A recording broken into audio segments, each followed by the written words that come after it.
All right, guys, welcome to the mechanics section. Here's the thing. Mechanics is the difference between the average and the elite. A huge part of your vertical, of course, is the training side, the getting more explosive, getting stronger.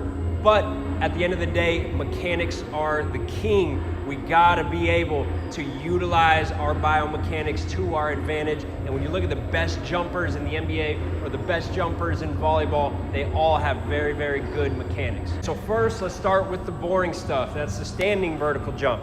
So there's a lot of different ways to be successful with your mechanics on a standing vertical jump. Depends what your superpower is. So some people are a little more stronger in the muscles and they do better with deeper knee bends. I've seen 40-inch verticals of guys with deep knee bends. If you watch the NFL Combine, you'll see a lot of deep knee bends, and you'll even see a lot of hip and trunk dominance where they're actually bringing the chest down towards the floor in that bottom position.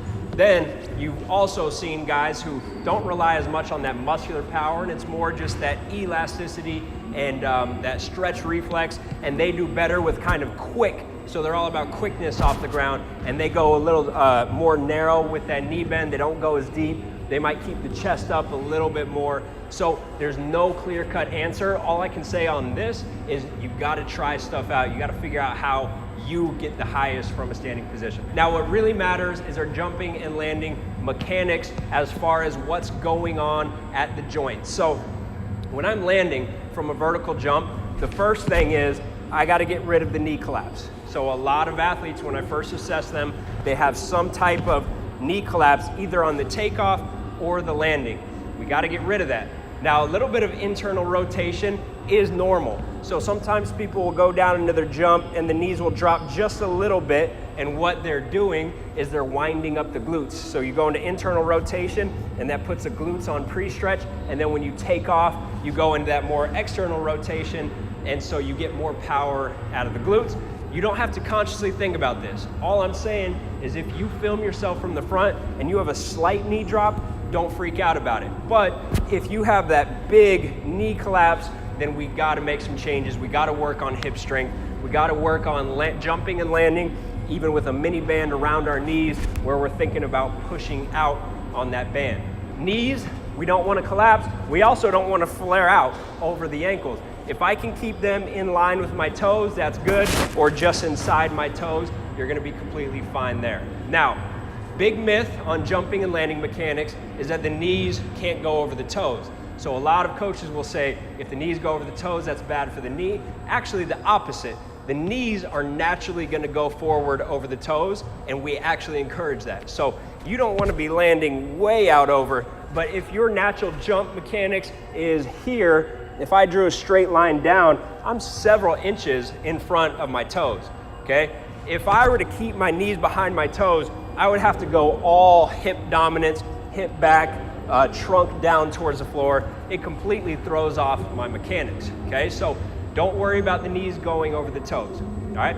The next checkpoint that we gotta look at is what's happening with the feet. So a lot of athletes, along with that internal rotation and adduction, comes pronation of the feet. So think about if you were turning the outside of your foot upwards and the inside of your foot down into the floor, that's pronation. So there's always gonna be natural supination, pronation of the feet, but we don't want to have the outsides of our feet lifting off the ground because that's gonna come with that major knee drop. A lot of injuries can come from that. And so essentially what we wanna think about is the tripod foot. So when we're loading for the vertical jump, we want equal distributed force between the heel, the ball of the big toe, and the ball of the pinky toe.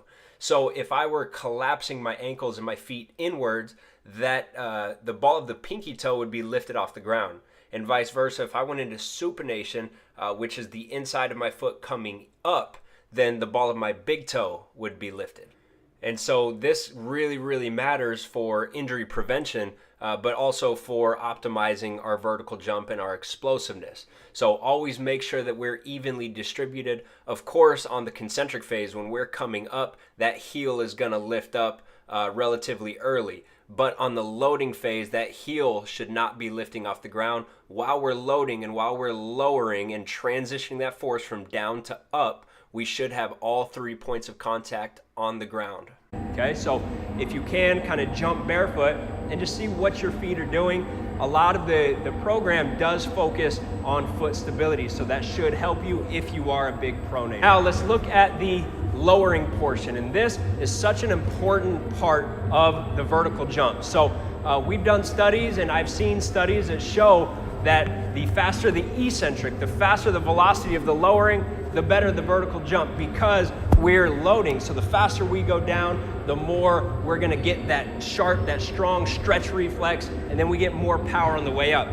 But beginner athletes or athletes that have not been training for years already could actually decrease their vertical by dropping too fast. So if you're a beginner athlete and dropping fast is actually hurting you, decreasing your vertical, then you gotta practice that. You gotta daily in your warm-ups, you gotta work on dropping fast and reversing and just getting up. You don't even have to jump, but just drop fast, get up to your toes, okay?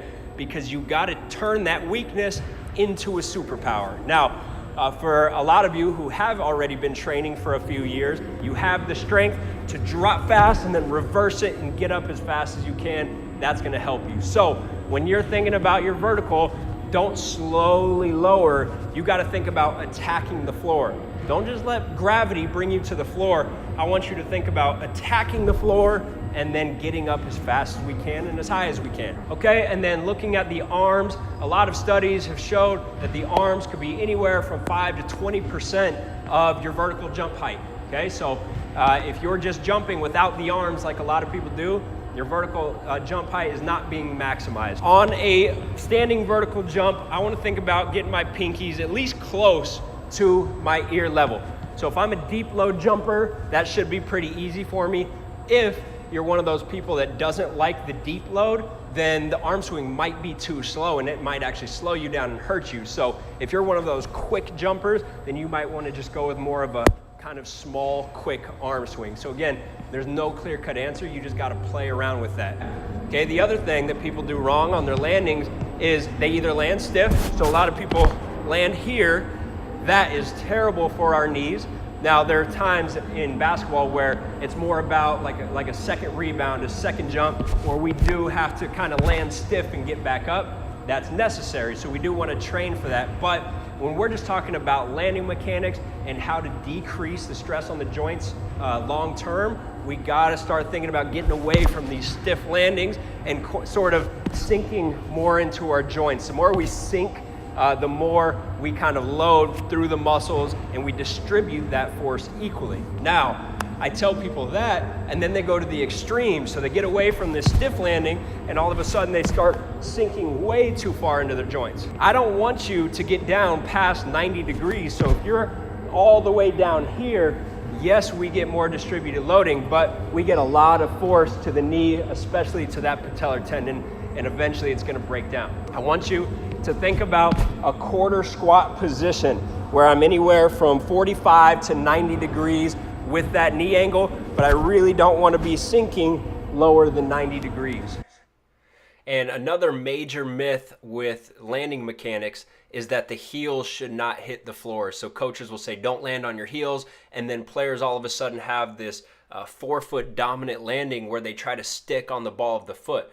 Now, there are times when we're doing like a second jump where we don't want the heels to hit so that we can be more elastic. But when we're landing from a big jump, like a max vertical jump, we want the ball of the foot to hit first, and we want to gradually roll down to the heel. So I don't want to have this aggressive stopping action with the ball of the foot and then keep my heel off the ground. All great landers will hit the heel. It's just the heel does not hit first. And you know that you're landing the right way when we're not making that loud slapping sound on the floor. We are nice and soft. We're landing like a cat. It's very quiet. And remember, if this was a rebound jump, the rules completely change. So if I was landing and then getting off the ground again as quick as I could, well, then we're probably going to slap the floor a little bit harder. We want that higher impact force so that we can use that reactiveness off the ground. But when we're talking about landing from a high jump, we mostly just want to minimize the stress to the joints. And so that's when we want to really have that gradual ball of the foot to the heel rock, and we want to land soft, land like a cat. We shouldn't hear that loud slapping sound. On the actual takeoff, if I'm reaching for something, and this is something that a lot of coaches and parents and even players just don't understand. If I'm reaching for something as high as I can and I stay completely flat like this, I'm not gonna reach very high. But all of a sudden, if I go from here to here, that might be an extra 3 or 4 inches. So when you watch NFL Combine highlights, vertical jump highlights, you're gonna see that they reach the right way, and because of that reach, this leg is gonna kick forward. So if I'm reaching right hand, my right leg is gonna kick forward, which means I'm gonna come down kind of off balance and I'm gonna land on my left leg. Here's the thing, people all see that, they say it's a bad landing. It's not a bad landing, but you gotta learn how to land in those positions. So the whole goal is after my left foot hits, I gotta get that right foot down to the ground as fast as I can. So the bad landers and the people that always get hurt long term are the ones that reach, whether it's testing or like in a game, every time you go up for a dunk, you're coming down slightly off balance and usually on one leg. So the people that get hurt are the ones that try to stick it on one. So they touch, they come down and they stick it with a stiff leg and they don't get that other foot down. But the great jumpers and the great landers go up, they touch, they come down off balance, and they get that right foot down as quick as they can. Now, the other thing on that is great landers know when to bail out. So there are times, probably never in a standing position, but like if you're going off the run and you take off and you dunk and your momentum is going too fast, or you take a bump in the air, there are times where you're landing on one and you can't get that other foot down, so you're better off either doing a stumble landing. A stumble landing would be one foot and kind of just stumble off instead of trying to like really stick that landing, or a full bailout where you're off one and then you just fall to the floor. Because there's a lot of times where you're better off falling than you are trying to absorb all of that force on one leg.